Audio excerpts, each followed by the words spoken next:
குடும்பமாக சேர்ந்து ஒரு கூட்டு குடும்ப முயற்சியாக இவங்க சாராயம் வியாபாரம் பண்ணிட்டு இருந்திருக்காங்க. கிட்டத்தட்ட ஒரு டான் அளவில் தான் அவங்க செயல்பட்டு இருந்திருக்காங்க. வேறு சமுதாயமாக இருந்தால் எல்லாரும் பற்றி எரிஞ்சிருக்கோம். எல்லாமே ஒரே சமுதாயமாக இருந்துட்டு பிரச்சனை பெருசாக வெடிக்கலை. ஒரு இடத்துல இல்லீகல் நடக்குது தொடர்ந்துன்னா அது அந்த போலீஸுக்கு தெரியாமல் நடக்குதுன்னு சொன்னால் அது போய் மக்கள் கம்ப்ளைண்ட் கொடுக்குறாங்க, அவங்கள மிரட்டக்கூடிய நடவடிக்கையில் ஈடுபடுறாங்க. ஸோ காவல்துறை இன்னும் கொஞ்சம் கடுமையான நடவடிக்கை எடுத்திருந்தால் அது தடுத்துருக்கலாம் இல்லையா? இந்த கொலை ரொம்ப ப்ரூட்டல் மர்டர். இது வந்து ஜீரணிக்கவே முடியாது. வாழ வேண்டிய பசங்கங்க. பாண்டிச்சேரி சுற்றி உள்ள இடங்களில் கள்ளச்சாராயத்தை தடுக்கிறது ரொம்ப சிரமமாக இருக்குது. மரக்காணத்தில் நடந்துச்சு.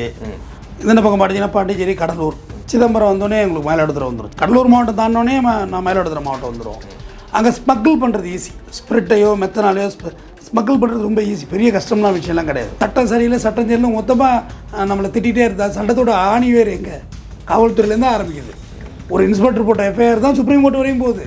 சாராயம் போன்ற கொடிய மது பழக்க வழக்கங்களை நம்ம முதல்ல தூக்கி எறியணும். குடிக்கிறதுன்னு தனியாக பாட்டில் இருக்குது, எங்கள் கடையில் இருக்குது, டாஸ்மார்க்கில் இருக்குது. அதனால் அதில் ஒன்றும் பாய்சன் ஆகிடாது, செத்து போட மாட்டோம். பட் மக்களுக்கு பாதுகாப்பு போலீஸ் தானுங்க. அவங்கள நம்பி தான் நம்ம எல்லாருமே இருந்தோம். எனக்கும் பாதுகாப்பு அவங்க தான். அனைவருக்கும் வணக்கம். இந்த சிறப்பு நேர்காணல் நம்மள வந்து வழக்கறிஞர் தமிழேந்தன் அவர்கள். வணக்கம் சார். வணக்கம் சார். மயிலாடுதுறை மாவட்டத்தில் 2 இளைஞர்கள் சாராய வியாபாரிகளால் கொல்லப்பட்டிருக்கிறாங்க. இது மிகப்பெரிய அதிர்ச்சியை ஏற்படுத்தியிருக்கு. தமிழகம் முழுவதும் பேசப்படுது. தமிழ்நாட்டில் நமக்கு தெரிஞ்சது தான், வழக்கமாக சாராயம் அப்படிங்கிறது கட்டுக்கணங்காமல் போய்கிட்டு இருக்குது. நேரம் காலம் தவறாமல் அது வந்து போய்கிட்டே இருக்குது அப்படிங்கிற ஒரு குற்றச்சாட்டு இருக்குது. ஆனால் அந்த விஷயத்தை ஒட்டி இப்போ ஒரு கொலையே நடந்திருக்கு அப்படின்னு நம்ம பார்க்க முடியுது. ஸோ இதை எப்படி நம்ம அணுகிறது, என்ன பண்ணலாம்? மயிலாடுதுறை மாவட்டம் முட்டம் அந்த பகுதியில் தான் நடந்தது. Double murder. ஏன்னா 2 பேருமே படிக்கிற பசங்க, வாழ வேண்டிய பசங்க. ஹரிஷ் 25 வயசு, இன்னொருத்தன் ஹரிசக்தி 20 வயசு. ஒருத்தர் ஹரிஷ் பார்த்தீங்கன்னா பாலிடெக்னிக் படிச்சுட்டு வேலை தேடிட்டு இருக்க ஒரு இளைஞன். ஹரிசக்தி பார்த்தீங்கன்னா 20 வயசு, இன்ஜினியரிங் படிச்சுட்டு இருக்கான். சொந்தக்காரங்க வீட்டுக்கு வந்த பையன். 2 பேரும் அவங்க வந்து டபுள் மர்டர். இதில் பார்த்தீங்கன்னா சாராய வியாபாரிகள் பார்த்தீங்கன்னா தங்கதுரை, அவர் வந்து அப்பா. அவருடைய பையன் பேர் வந்து மூவேந்தன், அவரு அக்யூஸ் இந்த வழக்கில். அவருடைய மருமகன் ராஜ்குமார், அவரும் இந்த வழக்கில் அக்யூஸ். குடும்பமாக சேர்ந்து ஒரு கூட்டு குடும்ப முயற்சியாக இவங்க சாராயம் வியாபாரம் பண்ணிட்டு இருந்திருக்காங்க. இதுக்கு முன்னாடியே அது பார்த்தீங்கன்னா இந்த பிரச்சனையை பார்த்தீங்கன்னா யாராவது தட்டி கேட்டால் அவங்கள அடிக்கிறது, உதைக்கிறது, வெட்டுறது, மிரட்டுறது, இந்த மாதிரி ஒரு கிட்டத்தட்ட ஒரு டான் அளவில் தான் அவங்க செயல்பட்டு இருந்திருக்காங்க. முட்டம் பகுதியில் ரைடு நடந்திருக்கு. கடந்த மாதம் வந்து ரைடு நடந்திருக்கு. அதில் வந்து இவர் கைது செய்யப்பட்டிருக்காரு. யாரு? ராஜகுமார் கைது செய்யப்பட்டு அப்புறம் ஜாமீன்ல வெளியே வந்திருக்காரு முட்டம் பகுதியில். பிப்ரவரி 5க்கு பிறகு ஜாமீன் வெளியே வந்த உடனே அந்த ஒரு முன் விரோதம் தான், நான் உள்ள போனதுக்கு இந்த பசங்க தான் காரணம் அப்படிங்கிறதுக்காக பண்ண சம்பவம் அப்படின்னு சொல்றாங்களே. இதுல பாத்தீங்கன்னா சம்பவத்தை அன்னைக்கு பாத்தீங்கன்னா ட்ரிகர் எதனால ஆகுதுன்னா, ஒரு 17 வயசு சிறுவன், சின்ன பையன், அவன் கேட்டிருக்கான், ஏன் இப்படி போட்டு பப்ளிக்கா போட்டு வித்துட்டு இருக்கீங்க, எங்காவது ஊருக்கு ஒதுக்குப்புறமா கொண்டு வைக்கலாம்ல, தெருவிலே வச்சுக்கிறீங்க, எல்லாம் வர்றாங்க குடிக்கிறாங்க, ஒரே சத்தமா இருக்கு. அப்புறம் அவனை போட்டு சாத்திருக்காங்க. அவன் போய் இந்த 2 பசங்கள்கிட்ட சொல்றான், யார்கிட்ட? ஹரிஷ்கிட்டையும் ஹரிசக்திகிட்டையும். அண்ணா அது மாதிரி அடிச்சுட்டாங்கண்ணா என்ன அப்படின்னு. அவனை பசங்க வாலிப வயசு கேட்க தானே வருவானுங்க, பயந்துட்டு ஓடுவானுங்க. அது ஏன்னா அது மாதிரி அடிக்கிறா பையனா, நீ தெருவில் ஏன்னா விற்கிற சாராயம், எங்காவது அவுட்டரில் கொண்டு வைனா அப்படிதான் மரியாதையாக தான் பேசுனதா தான் அந்த ஊர் மக்கள் சொல்றாங்க. எல்லாம் ஒரே சமூகம், 2 பேருமே ஒரே சமுதாயம். அதில் தான் பிரச்சனை வந்து பெருசாக வெடிக்கலை. வேற சமுதாயமாக இருந்தால் எல்லாரும் பற்றி எரிஞ்சிருக்கோம். எல்லாமே ஒரே சமுதாயமாக இருந்துட்டு பிரச்சனை பெருசாக வெடிக்கலை. உடனே அப்போ அந்த ஆன் ஸ்பாட்டே தங்கதுரை, ஒரு பையன் மூவேந்தன், ராஜ்குமார், மருமகன் ராஜ்குமார் எல்லாம் சேர்ந்து கத்தியால விட்டுறாங்க. 2 பேருமே 2 இளைஞர்கள் வந்து சம்பவம். இந்த பசங்கன்னு கூட பார்க்காம 2 ஒரு அரை அறிஞ்சு போடான்னு இருக்கலாம், டேய் அப்படின்னு சொல்லியிருக்கலாம். இல்லை உனக்கு தேவையில்லாத வழி மரியாதை போன்னு சொல்லியிருக்கலாம். எவ்வளோ இருக்கு. சின்ன பசங்களை போய் கொலை பண்ணுறதுன்னா சரியா? இந்த லாஜிக்கலி ஏதாவது ஒரு மாரல் ஏதாவது இருக்கணும். அந்த பசங்க ஒன்று ஏதாவது போட்டு விட்டானுங்க சாராய வியாபாரத்தில், எதுவுமே இல்லை.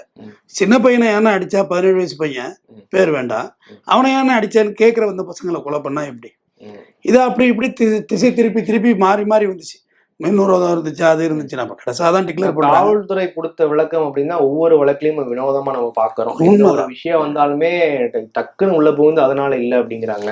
அவங்களே இப்போ வந்து நீதிமன்றத்துல போயிட்டு காவல்துறையினர் இப்ப எப்படி ஆயிட்டாங்கன்னா செலிபிரிட்டி மாரி ஆயிட்டாங்க. அவங்களே முன் வந்து பேட்டி கொடுக்கறது. ஒரு விசாரணை, புலன் விசாரணை முடியும் வரை அந்த விசாரணை பத்தி சொல்லவே கூடாது. எப்ப வேணுமோ விசாரணை தலைகீழா மாறும். அன்னைக்கு இந்த இன்ஸ்பெக்டர் அந்த லிமிட் பெரம்பூர், இந்த பெரம்பூர்ல அங்க ஒரு பெரம்பூர் இருக்கு, அந்த இன்ஸ்பெக்டர் வந்து இன்னைக்கு காத்திருப்போர் பட்டியல் மாத்திருக்காங்க. ஏன்னா சரியா விசாரிக்கல போலன்னு சொல்லி. பல நாள் அங்க வியாபாரம் நடந்துகிட்டு இருந்ததுல. நான் லிட்டரலி சொல்றேன், ஒரு இடத்துல இல்லீகல் நடக்குது தொடர்ந்துன்னா அது அந்த போலீஸுக்கு தெரியாமல் நடக்குதுன்னு சொன்னால் அது பொய். நிச்சயமாக இல்லை. இதில் மொபைல் வேறு இருக்குது. இல்ல அவங்க அந்த சம்பந்தப்பட்ட குற்றவாளிகளே ஊருக்குள்ள அப்படிதான் மிரட்டுவாங்களாம். நாங்க டெய்லி ஒரு நாளைக்கு 30,000 சம்பாதிக்கிறோம், உங்களால எங்களை என்ன பண்ணிட முடியும், மோதி பார்க்கலாம், அந்த மாதிரியான வார்த்தைகள் ஜாடமாடையா ஒரே ஊருக்குள்ள இருக்காங்க, ஒரே தெருக்குள்ள இருக்கிறாங்க, பெண்களை விட்டு ஜாடமாடையா பேச வைக்கிறது, இப்படி தொடர்ச்சியா பண்ணிட்டு இருக்காங்க. இந்த தரப்புல இருந்து கம்ப்ளைண்ட் கொடுத்துட்டே இருக்கிறாங்களாம். ஆனா உள்ள போறாங்க, 2 நாள் வெளியே வந்துறாங்க. இந்த மாதிரி விஷயங்கள் நடந்துகிட்டே இருக்கு. அதாவது சாராய கேஸை பொறுத்தவரையிலும் பார்த்தீங்கன்னா நம்மளதுல வந்து குண்டாஸ் எல்லாம் போடுறாங்க, பூட்லேக்கர் ஆக்ட் போடுறாங்க, ஆக்ட் 14 போடுறாங்க. ஆனா இதை பொறுத்தவரை பெட்டி கேஸ் மாதிரி போயிட்டு தான் வர்றாங்க. பார்த்துட்டு தானே இருக்கும். இப்போ நைட்டில் சரக்கு ஓட்டக்கூடாது, பிளாக்ல பாட்டில் ஓட்டக்கூடாது. பாட்டில் ஓட்டுறாங்க, 15 நாளைக்கு ஒரு கேஸ் வாங்கிக்கிறாங்க, போகிறாங்க, ஃபைன் கட்டிட்டு வர்றாங்க. இப்படி தான் இருக்குது இப்போதைக்கு நிலைமை. இப்படி தான் இருக்குது. தடுக்க முடியாது அப்படிங்கிறீங்க? இது தடுக்க முடியாதுன்னு எந்த விஷயமும் கிடையாது. கொரோனா லாக்டவுன் போடலையா, இழுத்து பூட்டுறான்னு இப்போ எல்லாரும் வீட்டை போட்டலையா, நம்ம பணம் செல்லாதுன்னு இப்போ எல்லாரும் செல்லாதுன்னு உட்காந்து இல்லையா, நினைச்சா தடுக்கலாம். அதான் சொல்கிறேன்னா, இந்த காவல்துறையில் நிறைய நல்ல காவலர்கள் இருக்கிறாங்க, கண்டுக்காமல் போகிற காவலர் இருக்கிறாங்க. சில பேர் அரசியல் தலையீடு இருக்கும், லோக்கல் இன்ஃப்ளூயன்ஸ் இருக்கும், அவங்களெல்லாம் எதிர்த்து எதுவும் செய்ய முடியாதுங்கிற ஒரு நிலை இருக்கும். அதெல்லாம் மறுக்க இயலாது, உண்மைதான். அவங்கள என்ன பண்ணுறது அப்படின்ற சுச்சுவேஷனில் போலீஸ் இருப்பாங்க. ஆனால் போலீஸ் நினச்சா அதையும் ஓவர்லுக் பண்ணலாம். ஏன்னா மயிலாடுதுறை மாவட்டம் வந்து ரொம்ப அழகான மாவட்டம். முதல்ல நாகப்பட்டினம் மாவட்டத்தோடு இருந்துச்சு. சீர்காழி, கொள்ளிடம், கடைசி காவேரியோட கடைமடையில் கொள்ளிடம், அது இருக்குது. இயற்கையாக இருக்கும், சுற்றி விவசாயம் தான் மயிலாடுதுறை ஃபுல்லாகவே.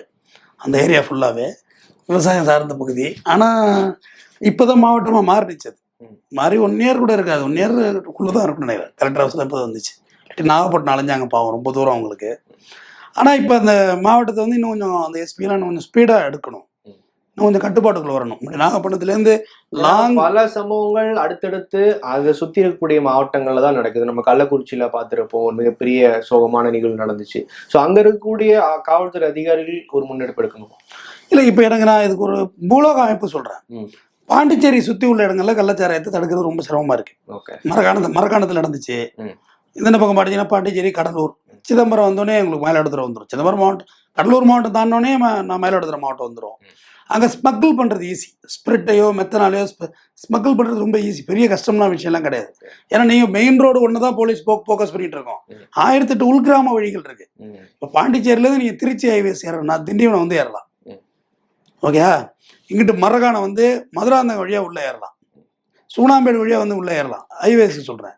விழுப்புரம் வந்து வில்லியனூர் வழியாக வந்து கிளியனூர் வழியாக மேலே ஏறலாம். அப்படியே உள்ளே போந்து விருதாச்சலத்தில் போய் வெளியேறலாம். சொல்லுங்க, நான் இத்தனை வழி சொல்லிட்டேன் திருச்சி ஹைவே டச் பண்ணுறதுக்கு. அப்போ உங்களுக்கு வழிகளில் வந்து அந்த பூலோக அமைப்பு தெரிஞ்சவங்களுக்கு தெரியும். பாண்டிச்சேரி டு கடலூர் போகிறதுக்கு 52 வழி இருக்குது, போகிறதுக்கு போயிட்டே இருக்கலாம். நடுவில் ஒரு பெரிய ஆறு இருக்குது, அந்தந்த ஊருக்கான கனெக்டிவிட்டி பாலம் இருக்குது. சின்னதாக ஒரு போட்டை எடுத்துகிட்டு போயிட்டா கூட முடிஞ்சு போச்சு. தண்ணியை கிடக்கிறது பெரிய விஷயமான. போலீஸ் மேலேயும் நம்ம என்னத்தை எவ்வளோதான் குற்றம் சொல்கிறது? இருக்கிற 2 இன்ஸ்பெக்டர் 4 பின் எஸ்ஐ வச்சுட்டு என்ன தான் பண்ணுறது? போலீஸ் மேலேயும் நம்ம எல்லாத்துக்கும் எதை எடுத்தாலும் போலீஸை குறை சொல்லி என்ன செய்ய சொல்லுங்க? எவ்வளோ ப்ரெஷர் தாங்குவோம்? பந்தோபஸ்து பார்க்கணும், இதையும் பார்க்கணும், குடும்ப பஞ்சாயத்து வரும் அதையும் பார்க்கணும், மண்ணு திருடுறாங்களா, மாவட்டத்தில் மண்ணு மேட்டர் அதிகம் பிரச்சனை. ஆனால் இந்த சம்பவத்தில் வந்து இவங்க மேலே கம்ப்ளைண்ட் கொடுக்குறாங்க, அந்த மக்கள் கம்ப்ளைண்ட் கொடுக்குறாங்க, அவங்கள மிரட்டக்கூடிய நடவடிக்கைகளில் ஈடுபடுறாங்க. ஸோ காவல்துறை இன்னும் கொஞ்சம் கடுமையான நடவடிக்கை எடுத்திருந்தா அது தடுத்துருக்கலாம் இல்லையா? இந்த கொலை ரொம்ப ப்ரூட்டல் மர்டர். இது வந்து ஜீரணிக்கவே முடியாது. வாழ வேண்டிய பசங்கங்க, 25 வயசு 20 வயசு பசங்க. அடுத்த ஜெனரேஷன் வந்து இங்கே நடக்கிற அவலங்களை தட்டி கேட்கக்கூடாதுன்னு சொல்கிறது எந்த வகையில் சரி சொல்லுங்க? இவங்க அப்பா அம்மாட்ட போய் சொன்னா என்ன சொல்லுவாங்க? உனக்கெல்லாம் தேவையா, சாமி போடா, லீவுக்கு வந்தியா, வீட்டுக்கு போனியாம்பாங்க. எல்லாரும் வீட்லேயும் அப்படி தான் சொல்கிறாங்க. தப்பு தானே, சாராயம் விற்கிறது தப்பு. அதை கேட்குற ஒருத்தன் எவ்வளோ இருக்க விஷயங்கள். காவல்துறை வந்து அது தான் நீங்கள் காத்திருப்பூர் பட்டியலுக்கு அந்த இன்ஸ்பெக்டர் மாற்றுறாங்க. ஏன்னா அவங்க மேலே தான் இதை ப்ளேம் பண்ணுறாங்க. நீ இவ்வளோ நாள் என்ன பண்ணிட்டு இருந்தீங்க? பெட்டிஷன் வந்துட்டு தானே இருக்கும். ஜஸ்ட் கூப்பிட்டு வார்ன் பண்ணியிருக்கலாம். இங்கே வேறு உன் மேலே பெட்டிஷன் வருது, வியாபாரம் பண்ணுற பெட்டிஷன் வருது, கேட்குறவன் போகிறவனுக்கு வந்து பயந்து தான் வியாபாரம் பண்ணணும். ஊரை விட்டு வெளியில் போய் ஒதுக்குப்புறமா பண்ணு, காடு கீரில் உட்காந்து பண்ணு, அவ்வளோதானே ஒரு போலீஸ் சொல்லணும். நீ கொடுக்க வரவனே அட்டாக் பண்ணுவேன்னா எப்படி? அது ஒரு 17 வயசு பையனை அடிக்கிறீங்களா? அவனும் செத்து இருந்தானா? அவனுக்கு வேண்டி தான் இப்போ 2 மர்டர் ஆகிப்போச்சு. இது ஆரம்பத்தில் அப்படி இப்படி 300 விரோதம், அந்த விரோதம், இந்த விரோதம், நான் கடைசியாக சுற்றி கித்தி இதில் வந்து நின்றுச்சு மேட்ரு. அப்போ உங்களுக்கு அந்த பாண்டிச்சேரி சுற்றி உள்ள பகுதிகளில் இதை தடுக்க முடியலைங்கிறது தான் என்னோட கருத்து. எத்தனை கள்ளச்சாராய மரணங்களை இப்போ பார்த்தோம். கள்ளக்குறிச்சியாக இருக்கட்டும், மரகாணமாக இருக்கட்டும், ஜவ்வாது மலையாக இருக்கட்டும், எல்லாத்துலேயும் பார்த்தோம்ல. இப்போ எவ்வளோ பெரிய இன்சிடெண்ட்டை பார்த்தோம். அப்படி இருந்து இந்த ஏழை எளிய மக்களுக்கு வந்து இந்த விலை மலிவாக இவங்க கிடைக்கிறதுங்கிற மாதிரி இவங்க வியாபாரம் பண்ண. பாத்தீங்கன்னா பாக்கெட் சாராயம் தான், புதுச்சேரியில இருந்து பாக்கெட் சாராயத்தை கடத்தி கொண்டு வந்து இங்க வந்து வித்துட்டு இருக்காங்க. புதுச்சேரியில இருந்து டைரக்டா பாக்கெட் சாராயமா வர்றது இல்ல, புதுச்சேரியில இருந்து அது பெரிய லெவல்ல பண்ணுவாங்க. பெரிய பேரலா எடுத்துட்டு போய் அது ஒரு பெயிண்ட் கம்பெனிக்கு யூஸ் பண்ற கெமிக்கல், அது அதெல்லாம் குடிச்சா செத்து தான் போகணும், வயிறு எல்லாம் வெந்து போய் செத்து போயிடும். அதை கொண்டு போய் மிக்சிங் பண்ணி அது மிக்சிங் எல்லாம் குறைஞ்சிது மாறினுச்சுன்னா போயிடும். அதனால அதை எடுத்துட்டு போய் வச்சிருந்து அதை கலந்து வியாபாரம் பண்றது. ஏன்னா அது வந்து நிறைய அது விவசாய நிலங்கள் சார்ந்த பூமி மயிலாடுதுறை, வாஸ்டான லேண்டு, பாப்புலேஷன் கம்மி. அதோட தான் அது மாவட்டமாக பிரிக்கிறதுல இவ்வளோ டிலே ஆச்சு. பிளேஸ் நிறையா இருக்கும், ரகசிய இடங்கள் அதிகம். ஏன்னா ஆறு சார்ந்த இடத்துல வந்து ரகசிய இடங்கள் அதிகமாக இருக்கும், சின்னதாக. அது உள்ளூர்வாசிகளுக்கு தான் அந்த வழியே தெரியும். ஸோ காவல்துறை மேலே தான் தப்பு சொல்ல முடியும், வேற என்ன சொல்றது. காவல்துறை தான் நடவடிக்கை எடுத்துருவாங்க. அதாவது கிரைம்ல ரெண்டு இருக்கு, கிரைம் நடந்த பிறகு போறது, கிரைம் நடக்காம இருக்குது, ரெண்டையுமே காவல்துறை செய்யணும். குற்றமே நடந்துருக்க கூடாதுல்ல. கண்டிப்பா. இப்போ லாஸ்டா அரெஸ்ட் பண்ணாங்கல்ல ரைடுல, அப்போ சொல்லியிருக்கணும்ல, ஸ்ட்ரிக்டா நீ போய் வியாபாரம் பண்ணினா அவனை பிடிப்போம், கண்டிப்பா அவனுக்கு குண்டாசு போடுவோம், கை காலை உடைப்போம்னா கேட்டிருப்பாங்க தானே. எல்லாருமே ஒபீடியன்ட் லா தானே, சட்டம் மேலானது தானே, சட்டத்துக்கு கீழே தான் நம்ம எல்லாருமே இருக்கோம். அப்போ அதை செய்ய தவறியது காவல்துறை தானே. ஒரு லிமிட்ல எல்லாருமே சஸ்பெண்ட் பண்றாங்க. அப்ப அங்கே கிரைம் நடக்கிறது அவங்க தெரியாம இல்லைல்ல, கிரைம் அங்கே நடக்கிறது தெரியுது. அப்ப அதை கட்டுப்படுத்த வேண்டியது யாருடைய பொறுப்பு? இதே ஒரு போலீஸ் போய் தட்டி கேட்டிருந்தா போலீஸை வெட்டிடுவாங்களா? நான் சிவிலியன் என்னை வெட்டிடுறீங்க, கொன்னுடுறீங்க. இதே ஒரு கான்ஸ்டபிள் போய் கேட்டிருந்தா அவர் உங்களை கை வைக்க முடியுமா? அதுதானே மக்களை பாதுகாக்க தானே டிபார்ட்மெண்ட் இருக்கு. அப்போ போலீஸ் தானே இதை நடவடிக்கை எடுத்திருக்கணும். கலெக்டருக்கு தெரிஞ்சிருக்கணும், டிஸ்ட்ரிக்ட் கலெக்டர் தெரிஞ்சிருக்கணும், எஸ்பிக்கு தெரிஞ்சிருக்கணும், டிஎஸ்பிக்கு தெரிஞ்சிருக்கணும், ஆய்வாளருக்கு தெரிஞ்சிருக்கணும். தெரியாம அப்படி ஒரு கலால்னு ஒரு பிரிவு உண்டு, கலால் போலீஸ் எதுக்கு இருக்காங்க அவங்க? நான் மாவட்ட எஸ்பி என்ன சொல்றாரு அப்படின்னா, நாங்க புலனாய்வு விசாரணை பண்ணிட்டு இருக்கிறோம், அதுக்குள்ள நீங்களே வந்து பல விஷயங்களை சொல்லாதீங்க, நீங்களும் கண்காணிக்கப்படுவீர்கள் அப்படிங்கிற மாதிரிலாம் பேசியிருக்கிறாரு. ஸோ நம்ம வந்து இந்த விஷயம் நடந்தவொடனே எதுவும் பேசக்கூடாது அப்படின்னு நினைக்கிறாங்களா? இல்லை, எல்லா நியூஸ்லையும் தான் வந்துருச்சு. இது என்ன விஷயம் இல்லை, இதை வந்து சாராயத்துக்காக நடந்த படுகொலைன்னு சொல்லாதீங்க, விசாரிச்சுக்கிட்டு இருக்கோம் அப்படிங்கிறாரு. இல்லைங்க, ஒரு உள்ளூர்வாசிகள் சொல்ற ஸ்டேட்மெண்ட் எப்படி நம்ம இல்லைன்னு சொல்ல முடியும்? அந்தந்த ஊர்களில் வந்து அம்மா இறந்து போனவங்க கூட அம்மாவே, எங்க உள்ளூர்வாசிகளுக்கு ஸ்டேட்மெண்ட் என்னன்னு தெரியும், எது உண்மை எது பொய்ன்னு தெரியும். நம்ம வந்து கவர்மெண்ட் ரெஸ்கியூ பண்றது வந்து போலீஸோட வேலை தான். ஆனா ஒரு அளவுக்கு மேல போலீஸால ரெஸ்கியூ பண்ண முடியாது. எல்லாம் எல்லையை மீறி போயிடுது இல்ல. ஒரு 2 பையன் இறந்துட்டானே, ஒரு அடிச்சு ஆஸ்பத்திரியில் இருக்கானா ரைட்டு நெறியாளர், உயிரை மாண்டு போயிட்டானே, எல்லாரையும் கைது பண்றோம்னு சொல்லி ஒத்துக்கிட்டு தான் நீங்க பாடியை ஹேண்ட் ஓவர் பண்றீங்க. அப்போ அதை எப்படி பேசாமல் இருப்பாங்க? ஜனநாயக நாட்டில் வந்து நீ அதை பேசினா அவனை கண்காணிக்கப்படுவ, இந்த திரட்டனுக்கெல்லாம் நம்ம எப்படி பொறுப்பாக முடியுமா? நீங்கள் சொல்லுங்கள். போலீஸோட லோடு ஒர்க் பேர்டுன்னு நான் சொல்கிறேன். வேலை அதிகமாக இருக்குது, ஆள் பத்தலை, உண்மைதான். டியூரிசிக்ஷன் அதிகமாக இருக்குது, கண்ட்ரோல் பண்ண முடியல, எல்லா வகையிலும் பொலிட்டிக்கல் இன்ஃப்ளூயன்ஸ் இருக்குது. அது ஆளுங்கட்சி எதிர்கட்சி எல்லா இடத்துலையும் அந்தந்த ஊர்களில் உள்ளவங்க இன்ஃப்ளூயன்ஸ் பண்ணுவாங்க தான். இது எல்லா ஆட்சியிலையும் நடக்கிறது தான். அப்போ உனக்கு பலு இருந்தாலும் ஊரில் இது மாதிரி பொது அமைதி குந்தக விளைவிக்கிற விஷயங்களை இங்கே தடுக்கணும் தானே, அதெல்லாம் கேட்கணும் தானே. மண் ஏற்றுறாங்கன்னா நீங்கள் விட்டுருப்பீங்களா? லாரியில் மண் ஏற்றுறாங்கன்னா பிடிக்கணும் தானே, அவங்கள கனிம வளங்களை பிடிக்கணும் தானே, கேட்ச் பண்ணணும் தானே, இதையெல்லாம் செய்யணும் தானே. இப்போ கோர்ட்டுக்கு சட்டம் சரியில்லை சட்டம் சரியில்லை மொத்தமாக நம்மளை திட்டிகிட்டே இருந்தா சட்டத்தோட ஆணி வேறு எங்கே? காவல்துறையிலேருந்து ஆரம்பிக்குது. ஒரு இன்ஸ்பெக்டர் போட்ட எஃப்ஐஆர் தான் சுப்ரீம் கோர்ட் வரையும் போகுது. நினச்சி பாருங்க, இங்கே டெல்லி எங்கே இருக்கு, சுப்ரீம் கோர்ட் எங்கே இருக்கு? இங்கே ஒரு ஆய்வாளர் போட்ட எஃப்ஐஆர் தான் அது, புலன் விசாரணை அதிகாரி ஐஓ. இப்போ எவ்வளோ கவனமாக நம்ம இந்த ஹேண்டில் பண்ணணும்.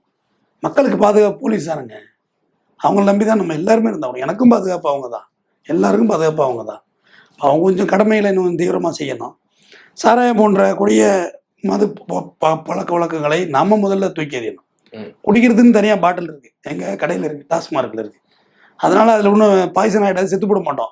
பட் மெதுவாக சாகும், ஸ்லோவாக செத்துருவோம் அது குடித்தா. ஆனால் சாராயம் அப்படி இல்லை, என்ன ஈஸ்ட்னே தெரியாது, கலவை.